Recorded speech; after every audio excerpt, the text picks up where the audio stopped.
Hello student, आप सभी का वेलकम है एजुकेशन नॉलेज में। और आज डिस्कस करने वाले हैं बाल अवस्था और समाजीकरण। बाल अवस्था और समाजीकरण के अंतर्गत ये देखने वाले हैं कि अनाथालय में जब बच्चे जाते हैं तो वो कौन सी कंडीशन होते हैं जो बच्चे अनाथालय में जाने के लिए मजबूर होते हैं। ठीक है, अनाथालय का मतलब क्या होता है, बच्चे वहाँ क्यों जाते हैं, ऐसा क्या क्या मजबूरी हो जाती है, इन सभी के बारे में डिस्कस करने वाले हैं। कुछ नए नए डिफिनेशन भी हैं, उनके बारे में भी जानेंगे कि ऐसा कौन सा सिचुएशन क्रिएट होता है ना। और बहुत सारे मनोवैज्ञानिक ने इसको अपने तरह से भी परिभाषित किया है कि ऐसा कौन कौन से कारण से, ऐसा कौन कौन से रीजन्स हैं जिस कारण से बच्चे अनाथालय में जाते हैं। इससे हम लोग ये समझने की कोशिश कर रहे हैं कि जो बच्चे बाल अवस्था में होते हैं, है ना, उस बाल अवस्था के जो बच्चे होते हैं उसे समाजीकरण करने में किस प्रकार की समस्या उत्पन्न होती है, उससे संबंधित विभिन्न तरह का जो इशू है, विभिन्न तरह का जो मुद्दे हैं उसके बारे में डिस्कशन हो रहा है। उसी मुद्दे में से आज का जो मुद्दा है वो क्या है, अनाथालय में बच्चे। ठीक है, तो बच्चा जब अनाथालय में जाता है तो किस प्रकार की समस्या उत्पन्न होती है, क्यों ऐसा क्या कंडीशन हो जाता है जिस कारण से बच्चे को अनाथालय में रखा जाता है, और वहाँ पर रखने के बाद बच्चे का जो विकास है वो सही तरीके से हो पाता है या नहीं हो पाता है, इन सभी के बारे में भी डिस्कस करने वाले हैं। और इससे पहले डिस्कस किए हुए थे कि बाल अवस्था और समाजीकरण के बारे में अच्छी तरह से डिस्कस किया हुआ है कि समाजीकरण किसे कहते हैं और बाल अवस्था के जो बच्चे होते हैं उसका जो समाजीकरण किस प्रकार से करना है, इन सभी के बारे में हम लोग ऑलरेडी डिस्कस हो चुका है। अगर उसका वीडियो अभी तक आप नहीं देखे हैं तो उसका जो लिंक है डिस्क्रिप्शन बॉक्स में मिल जाएगा, वहाँ से उसको चेकआउट कर सकते हैं। तो चलिए आज से क्लास स्टार्ट करते हैं।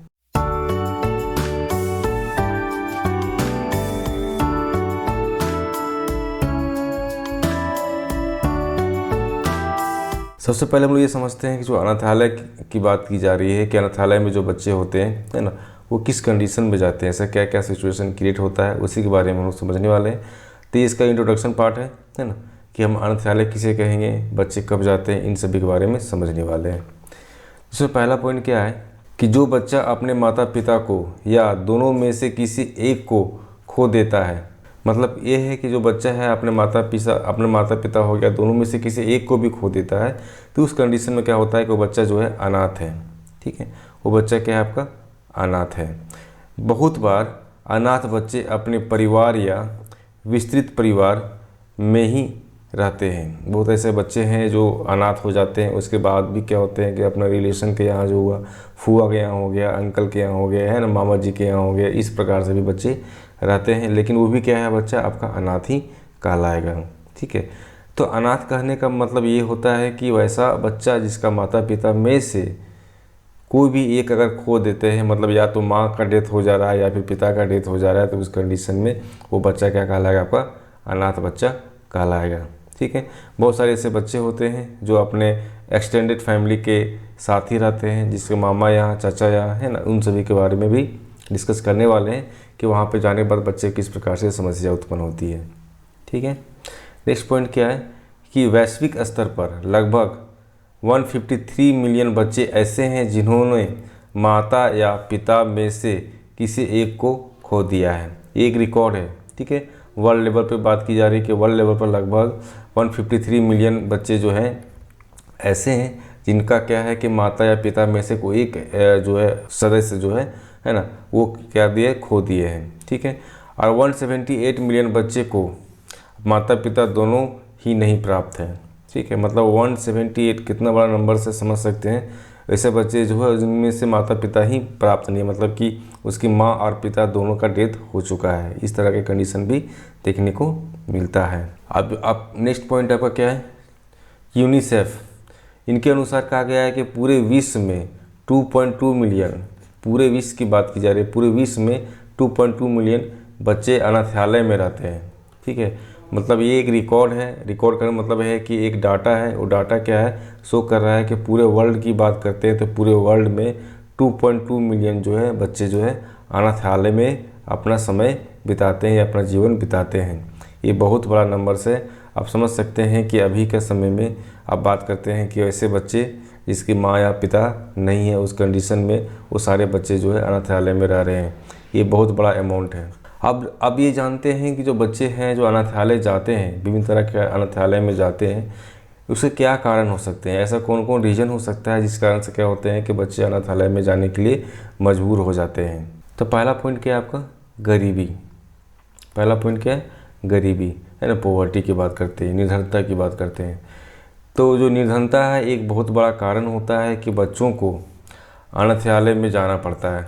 ठीक है, हम समझ सकते हैं कि हमारा जो देश है एक विकासशील देश है, जिसके अंदर आप देखेंगे बहुत सारे ऐसे फैमिली हैं जो बहुत गरीब होते हैं, अपने बच्चे का पालन पोषण भी नहीं कर पाते हैं। बच्चे की जो आवश्यकता वाली चीज़ें जो होती है, मिनिमम जो आवश्यकता वाली चीज़ें होती है, उसकी भी पूर्ति नहीं हो पाता है। जिस कारण से क्या होते हैं कि वैसे माता पिता क्या करते हैं, बच्चे को अनाथालय में भेज देते हैं, जिससे कि उनको लगता है कि जो बच्चा अनाथालय में गया है तो कहीं ना कहीं उसका अच्छे तरह से देखभाल हो सके। माता पिता या अन्य देखभाल करने वाले आधारभूत आवश्यकताओं की पूर्ति के लिए संघर्ष करते रहते हैं। जो उसके माता पिता हो गए, है ना, या फिर अन्य देखभाल मतलब हो सकता है कि उसका कोई रिलेशन वाले होंगे, तो उसका जो बेसिक आवश्यकता होती है उसकी पूर्ति करने के लिए हमेशा संघर्ष करते रहते हैं कि बच्चे को किस प्रकार से हम ज़्यादा से ज़्यादा बेनिफिट दे सकें। कोई भी माँ या कोई भी पिता जो है अपने बच्चे को किसी भी ख़राब सिचुएशन में नहीं डालना चाहते हैं, है ना, या बोल सकते हैं कि हर परिवार में उसके जो मम्मी पापा होते हैं, है ना, अपने बच्चों को अपनी सुविधा, अपनी जितना मैक्सिमम से मैक्सिमम बेनिफिट जो है बच्चे को दे सकें। ये हमेशा एक कोशिश उनका रहता है कि किस प्रकार से, है ना, बच्चे के जो भी ख्वाहिश है, जो भी उसकी मन में इच्छाएं हैं, उन इच्छाओं की पूर्ति कर सके। तो हमेशा क्या होता है, वो संघर्षपूर्ण रहते हैं कि कम से कम जो आधारभूत मतलब कि जो बेसिक नीड्स हैं, है ना, उसकी पूर्ति किया जा सके, और असफल हो जाते हैं। ठीक है, लेकिन क्या होता है कि वो असफल हो जाते हैं तो अपने बच्चों के लिए अनाथालय को विकल्प मान लेते हैं। उस कंडीशन में क्या हो, ठीक है, अपने बच्चे को हम अनाथालय में डालते हैं तो उस कंडीशन में क्या हो सकता है कि मेरा जो बच्चा है वो सही तरह से उसका सुख सुविधा मिल सकता है, ये सोच के अपने बच्चे को अनाथालय में भेज देते हैं। उन्हें लगता है, उन्हें किसके, माता पिता को ऐसा लगता है या फिर जो गार्जियंस है उसको ऐसा लगता है कि अनाथालय में बच्चों को भोजन, कपड़ा, शिक्षा आदि तो मिल ही जाएगा, मतलब मिनिमम जो रिक्वायरमेंट है ना। तो अनाथालय में जाने के बाद बच्चे को वहाँ का जो भोजन बोल सकते हैं, है ना, बच्चे के लिए कपड़ा या शिक्षा की बात करते हैं, जो बेसिक चीज़ें होती है ना, वो तो कम से कम बच्चे को मिल जाएगा।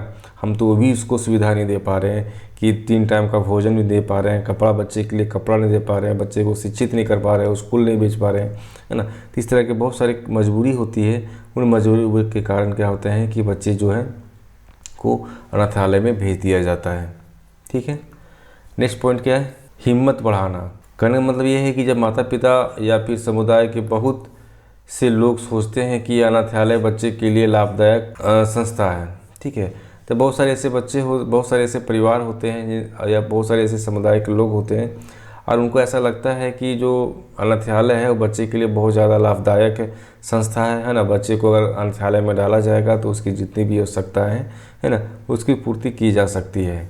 ऐसा क्यों सोचते हैं, क्योंकि वहाँ बच्चे की जो मूलभूत आवश्यकताओं की पूर्ति होती है ना। क्योंकि क्या होता है कि जो अनाथालय है वहाँ पे क्या होता है कि बच्चे का जो बेसिक नीड्स होता है ना, जैसे खाना हो गया, है ना, कपड़ा हो गया, शिक्षा हो गया, जो बेसिक नीड है ना, रहने के लिए छत हो गया, ये सभी के जो बेसिक नीड है ना, वो प्राप्त हो सकता है। वे यह नहीं समझ पाते कि अनाथालय में रहने वाले कुछ हानिकारक प्रभाव बच्चे के सामाजिक, संवेगात्मक और संज्ञात्मक विकास पर पड़ सकते हैं, है ना।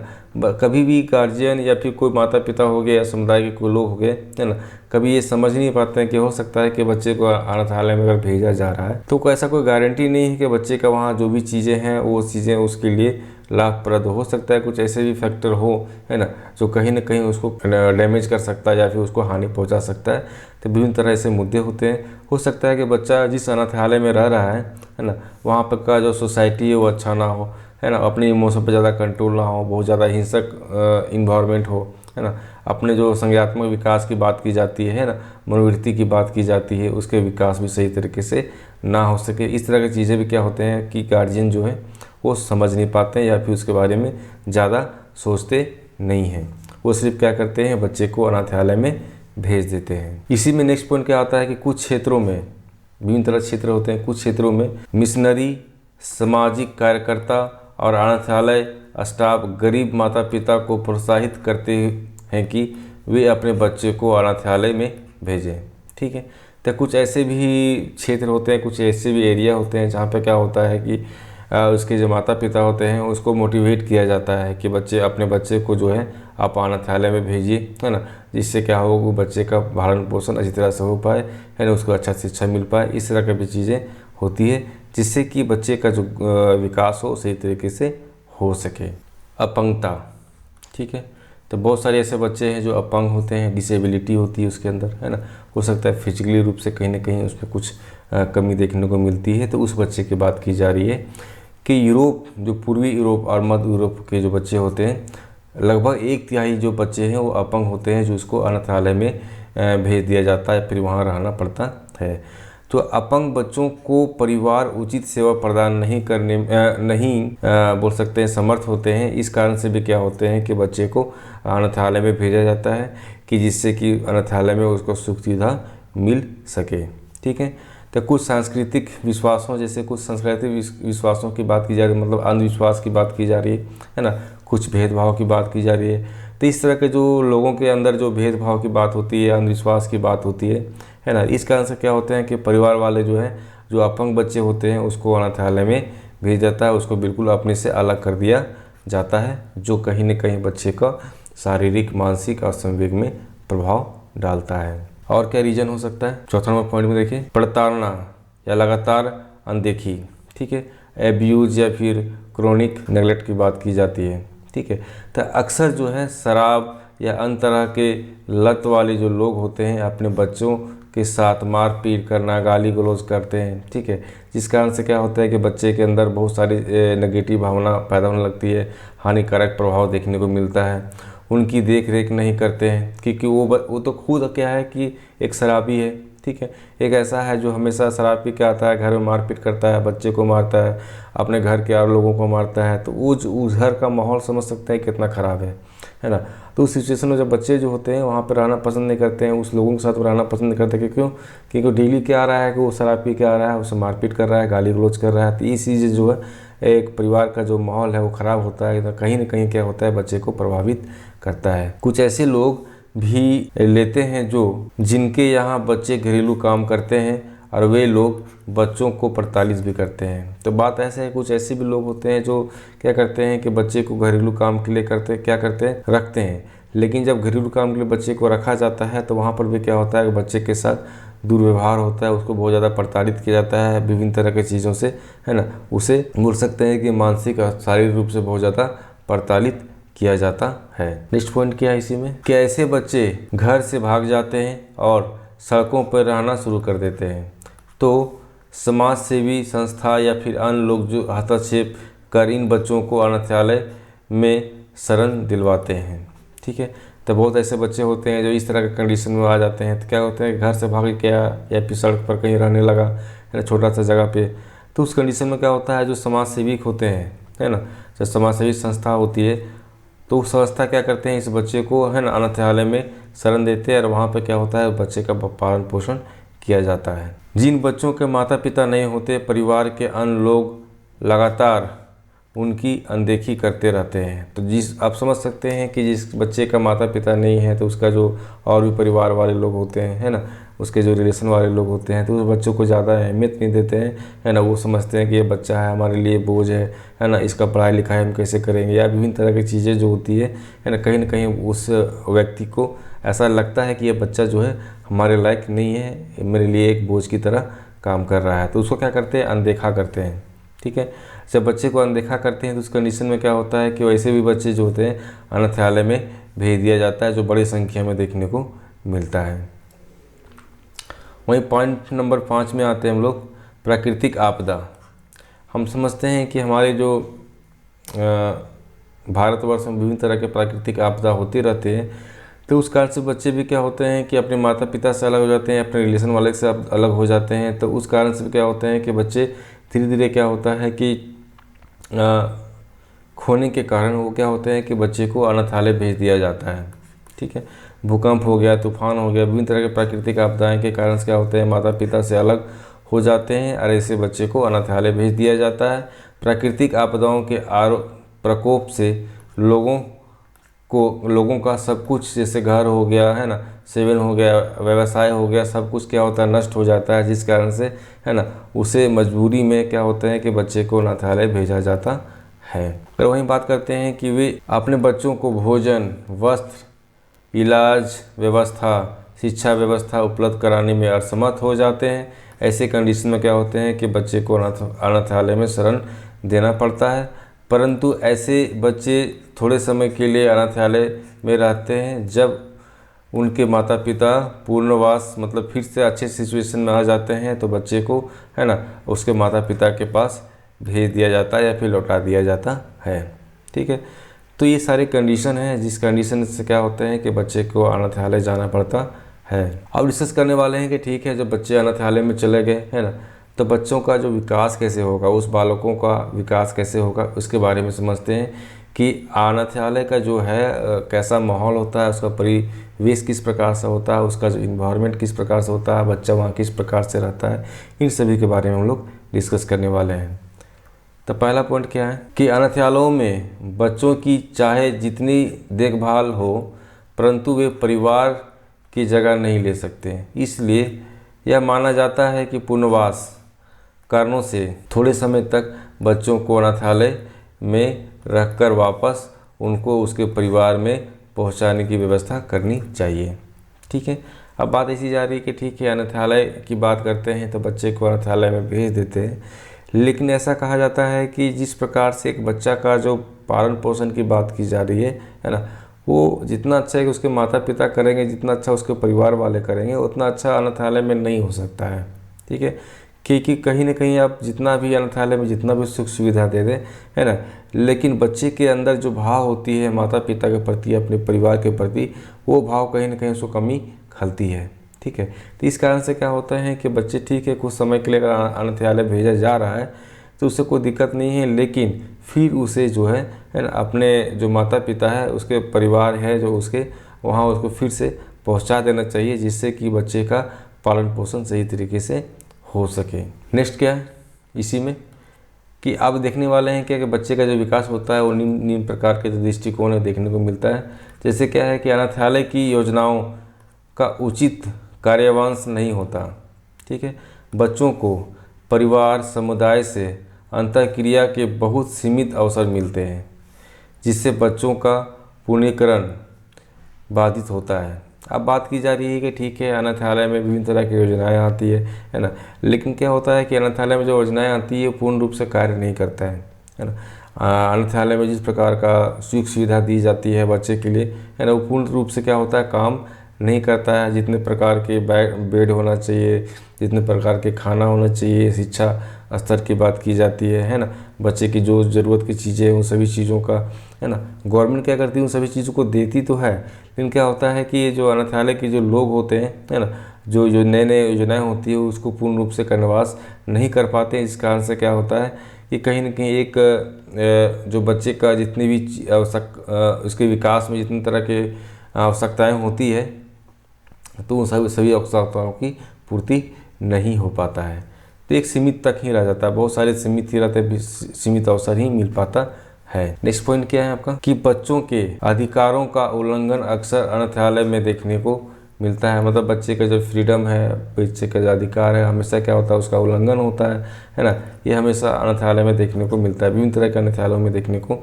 मिलता है। थोड़े समय के लिए जिन बच्चों को भेजा जाता है उनमें से बहुत बच्चे जो हैं 15 वर्ष से अधिक आयु वहीं गुजार देते हैं। अब बात ऐसी है कि थोड़े समय के लिए कोई बच्चा को ऐसा है जो अनाथालय में भेजा जाता है, लेकिन कंडीशन कुछ ऐसा बन जाता है कि बच्चा क्या होता है कि वहीं पर रह जाता है। तो कहने का मतलब ये है कि बच्चा जब वहीं पर रह जाता है तो लगभग 15-16 साल तक बच्चा जो है अनाथालय में ही फलता है। ठीक है, वहाँ के सदस्य, वहाँ के जो लोग होते हैं उसी को पालते उलते हैं। तो कहीं ना कहीं यह देखने को मिलता है कि जो बच्चा अगर शैशव अवस्था में गया है या फिर बच्चा बाल अवस्था में गया है तो लगभग क्या होता है कि 15 साल से अधिक आयु तक जो है अनाथालय में वो गुजारता है। नेक्स्ट पॉइंट क्या है आपका कि बच्चों की वृद्धि संबंधी समस्याएं उत्पन्न होती है, जैसे समय से वृद्धि ना होकर देर से होती है, गामक कौशल मतलब जो उसका कॉग्निटिव स्किल की बात की जा रही है ना, फिजिकल डेवलपमेंट और मेंटल डेवलपमेंट की बात की जा रही है, उसमें क्या होते हैं कि बच्चे के अंदर बहुत सारी समस्या उत्पन्न हो जाती है। आप जिस प्रकार का बच्चे का माहौल दीजिएगा उसी प्रकार से बच्चे का शारीरिक और मानसिक विकास होता है। तो कहने का मतलब यहाँ पे ये है कि कहीं न कहीं बच्चे जब अनाथालय में जाते हैं तो उसका वृद्धि ग्रोथ की बात की जा रही है, उसका डेवलपमेंट की बात की जा रही है, तो कहीं ना कहीं विभिन्न तरह की समस्याएं उत्पन्न हो जाती है। आज जो समस्या उत्पन्न होती है तो वो किस प्रकार से देखने को मिलता है कि जिस एज में जो बच्चे का जितना ग्रोथ एंड डेवलपमेंट होना चाहिए उतना ग्रोथ और डेवलपमेंट उस बच्चे का नहीं हो पाता है। विभिन्न तरह के जो कौशल होते हैं उसका विकास नहीं हो पाता है, विभिन्न तरह की समस्या उत्पन्न होने लगती है। वहीं अगर नेक्स्ट पॉइंट करते हैं तो अनाथालय में बच्चों की व्यक्तिगत आवश्यकताओं को ध्यान में नहीं दिया जाता है। मतलब कि ये है कि बच्चे का जो पर्सनल जो जितने भी नीड्स होते हैं उसको ध्यान में नहीं रखा जाता है ना। बच्चे को निश्चित समय तक समूह में खाना दिया जाता है, उनकी मांग का कोई स्थान नहीं होता है। बच्चे किस प्रकार का मांग करते हैं कि आज हम खाने में ये चाहिए, है ना, मेरा बुक नहीं है मेरे पास कॉपी नहीं है, मेरे पास कपड़े नहीं है पहनने के लिए। तो इस तरह की चीज़ें जो होती है उसकी जो छोटी छोटी चीज़ें जो मांग होती है ना, उसका कोई स्थान नहीं होता है। जिस प्रकार से उसकी ज़रूरत होती है अनाथालय के जो लोग हैं उसी प्रकार से करते हैं। विकास को प्रमुखता नहीं दी जाती है जिससे बच्चे का सामाजिक और संज्ञानात्मक विकास प्रभावित होता है। अब छोटे जो बच्चे होते हैं उसके अंदर क्या होती है कि हम विभिन्न तरह की चीज़ें करें, ठीक है। तो उस क्या ना कहीं क्या होता है कि जो अनाथालय होते हैं वहाँ पे क्या होता है कि बच्चे की जो बेसिक चीज़ें होती है उससे कोई स्थान नहीं जाता है, उससे कोई पूछा नहीं जाता है कि हाँ आपको क्या चाहिए नहीं चाहिए। इन सभी चीज़ों का क्या होता है कि बच्चे से कोई चीज़ का राय नहीं लिया जाता है, जिस कारण से क्या होता है कि बच्चे जो सामाजिक विकास की बात करते हैं या फिर सामूहिक विकास की बात करते हैं वो क्या होता है प्रभावित देखने को मिलता है। वही नेक्स्ट पॉइंट क्या है इसमें, उद्दीपन के अभाव में केवल स्वास्थ्य और विकास संबंधी समस्याएं ही नहीं पैदा होती बल्कि अलगाव की प्रवृत्ति भी पैदा हो जाती है, ठीक है। ऐसा बात है कि सिर्फ ऐसा नहीं है कि सिर्फ हम बात करते हैं कि व्यक्तित्व का उद्दीपन की बात कर रहे हैं, तो व्यक्तित्व के उद्दीपन के अंतर्गत सिर्फ ऐसा नहीं है कि वो सारे जो ज़रूरत वाली चीज़ें हैं उसी का अभाव होता है, लेकिन उस अभाव के कारण से क्या होते हैं कि बच्चे का जो स्वास्थ्य संबंधी या विभिन्न तरह की समस्याएं जो होती है वो नहीं है, बल्कि ये और भी क्या होता है कि बच्चे के अंदर अलगाव की जो प्रवृत्ति होती है वो भी पैदा हो जाती है। बच्चे कहीं न कहीं अपने आप को एक दूसरे से बिल्कुल अलग रखने लगते हैं, जो कहीं न कहीं बच्चे के अंदर ये देखने को मिलता है कि वो समाज से कटने लगते हैं और अपने आप में रहने लगते हैं। नेक्स्ट पॉइंट क्या है आपका कि अनाथालयों के वातावरण का प्रभाव बच्चे के मस्तिष्क की रचना या प्रकार पर पड़ता है, ठीक है। तो अनाथालय का जिस प्रकार का इन्वायरमेंट होगा उसी प्रकार से क्या होते हैं बच्चे का मस्तिष्क की जो रचना की बात कर जाती है, उसकी जो बुद्धि की बात की जाती है, पूर्ण विकास की बात की जाती है मेंटली, है ना। तो कहीं ना कहीं क्या होता है प्रभावित होता है। इस कारण से क्या होता है उसे कार्य करने की क्षमता में भी काफ़ी ज़्यादा प्रभाव देखने को मिलता है, ठीक है। बच्चों की भाषा अर्जन का कौशल प्रभावित होता है। तब बच्चे का क्या होता है कि भाषा अर्जन करने मतलब है कि बच्चा जिस माहौल में रहता है उस तरह का लैंग्वेज को सीखता है, तो उसको सीखने में भी क्या होते हैं कि उसका जो प्रभाव देखने को मिलता है। नेक्स्ट पॉइंट क्या है आपका कि वास्तविकता तो यह है कि अनाथालयों में बच्चों को जीवित रहने लायक भी सुविधा मिलती है। मानसिक योग्यताओं में वृद्धि, रचनात्मक कौशल का विकास, सामाजिक एवं नैतिक विकास के लिए न तो प्रोत्साहन मिलता है और न ही सुविधाएं और अवसर प्राप्त होता है, ठीक है। बात ऐसा है कि अगर सही मायने में देखा जाए तो अनाथालय में क्या होता है कि बच्चे सिर्फ जीवित रहते हैं, जीवित रहने के लिए जो सुविधा होनी चाहिए वो मिल जाता है। लेकिन अगर बात करते हैं कि किस प्रकार से किसी भी बच्चे का मानसिक योग्यता को वृद्धि किया जा सके, है ना, उसके रचनात्मक कौशल का विकास किया जाए, सामाजिक और नैतिक विकास की बात की जाए, तो इस सभी में क्या होता है कोई प्रोत्साहन नहीं मिलता है, किसी प्रकार की कोई सुविधा नहीं मिल पाती है, जिस कारण से क्या होता है कि बच्चे का जो विकास होता है उसमें बाधित देखने को मिलती है। नेक्स्ट पॉइंट क्या है आपका, अधिकांश अनाथालयों का वातावरण भयप्रद होता है। मतलब कि अधिकांश जितने भी अनाथालय हैं, उस अनाथालय में क्या होते हैं कि उसका जो इन्वायरमेंट होता है, हमेशा बच्चे जो होते हैं वहाँ के हमेशा डरे हुए रहते हैं। ठीक है, किससे? वहाँ के सदस्यों से, है ना। तो छोटी छोटी बात पर डांट लगता है, छोटी छोटी बातों पर क्या होता है, डांटा जाता है, डराया जाता है, धमकाया जाता है। इन सभी चीज़ों का क्या देखने को मिलता है। इससे क्या होते हैं, बच्चे का क्रियात्मक विकास अवरुद्ध हो जाता है। ठीक है, इससे क्या होता है कि बच्चे के अंदर जो विभिन्न तरह का जो क्रियात्मक विकास होती है, उसमें क्या क्या देखने को मिलता है कि कहीं ना कहीं उसमें रुकावट देखने को मिलता है। जो बच्चे जो हैं डर के कारण से उस कार्य को नहीं कर पाते हैं।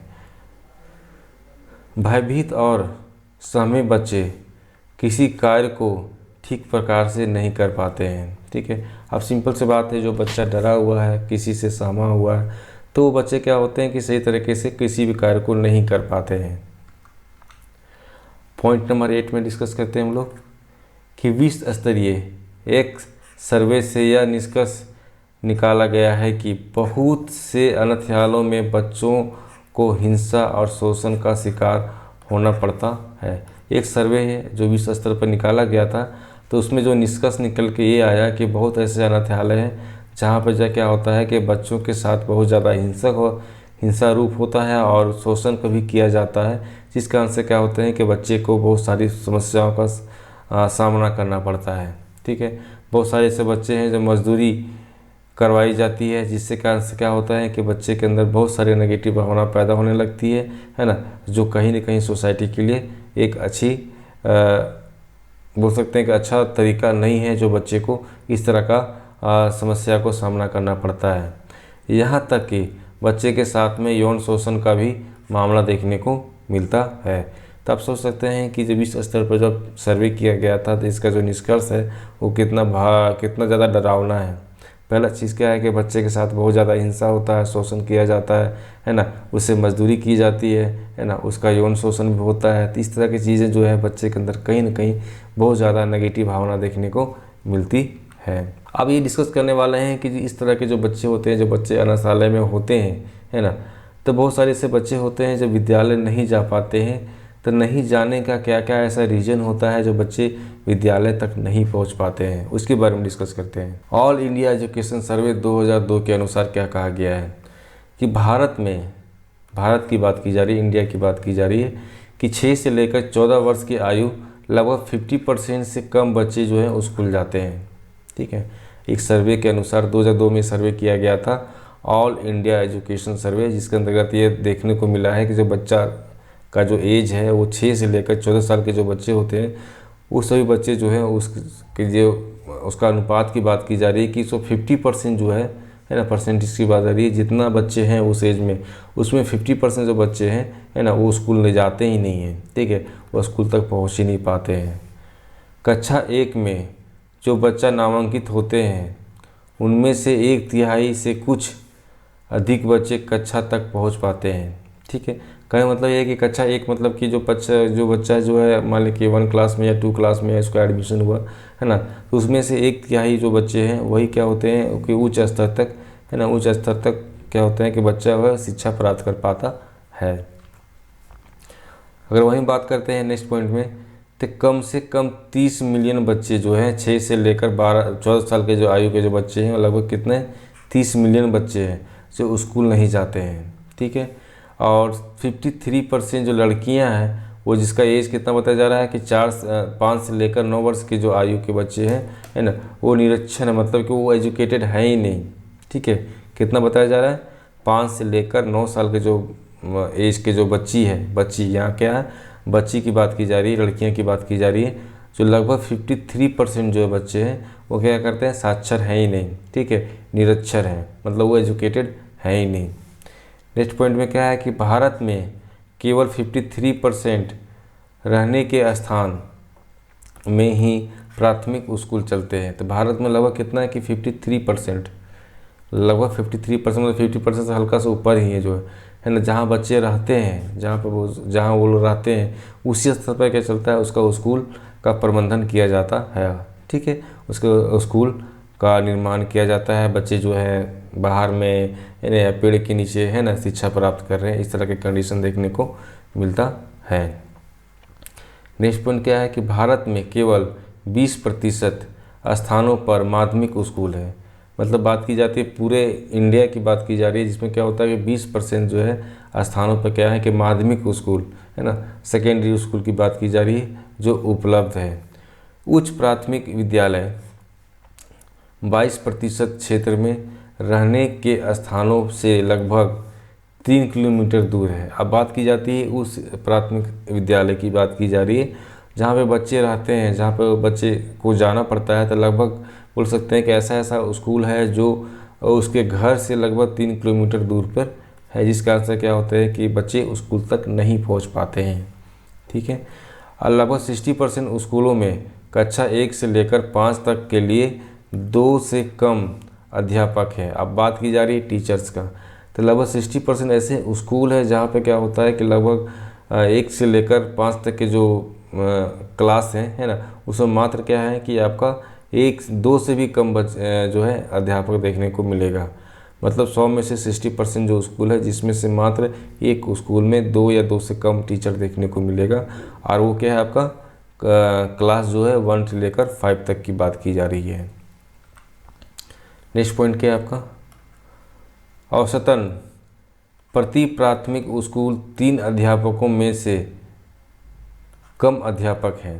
अगर औसत की बात की जाती है तो देखने को मिलता है कि जो प्राथमिक स्कूल है ना, उसमें मतलब क्या होता है कि 3 अध्यापकों में से भी कम, मतलब मैक्सिमम 3 ही, उससे ज़्यादा है ही नहीं, है ना। उन्हें प्रतिदिन कक्षा 1 से लेकर 5 तक को संभालना पड़ता है। सिर्फ संभालते हैं ना कि पढ़ाते हैं। ठीक है, सिर्फ संभालना पड़ता है। मतलब बच्चे की किसी तरह से क्या होता है कि वो जो स्कूल है वो सिर्फ स्कूल चल रहा है। ठीक है, वहाँ पे बच्चे बहुत आ रहे हैं जा रहे हैं, उसमें ज़्यादा उसका ध्यान नहीं जा पाता है कि बच्चे किस प्रकार से शिक्षा देनी चाहिए, है ना, किस प्रकार से बेहतर शिक्षा प्रबंध कराया जाना चाहिए, है ना। इस चीज़ के प्रति क्योंकि टीचर कम है ना, जब टीचर कम है तो पूरी तरह से क्या होता है कि क्लास इंगेज नहीं हो पाता है। एक ही टीचर 2 जगह 2-2 घंटा 3-3 घंटा पढ़ा रहा है, जिस कारण से क्या होता है टीचर भी पूरे मन से नहीं पढ़ा पाता है और बच्चे को भी जिस प्रकार का नॉलेज होना चाहिए उस प्रकार से नॉलेज उसको नहीं दिया जा सकता है। ठीक है, ये सभी चीज़ें होती है। अब पॉइंट नंबर 10 में आते हैं हम लोग।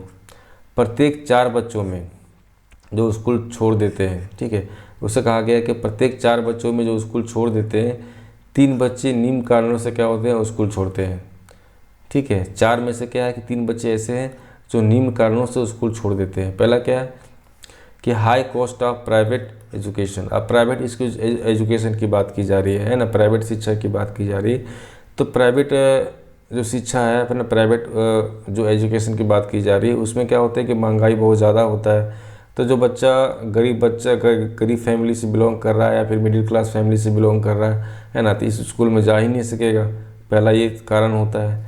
दूसरा कारण क्या होता है कि अपने परिवार की मदद के लिए कमाने की आवश्यकता। अपने परिवार में है तो क्या होता है कि परिवार बहुत ज़्यादा गरीब है, उस कारण से क्या होता है उसके जो भी बच्चे होते हैं तो जहाँ परिवार उसका काम करता है वहीं पर क्या होता है कि बच्चे भी उस काम को करने के लिए उसके सपोर्ट में चले जाते हैं। इस रीज़न से क्या होते हैं कि बच्चे जो है स्कूल नहीं जा पाते हैं।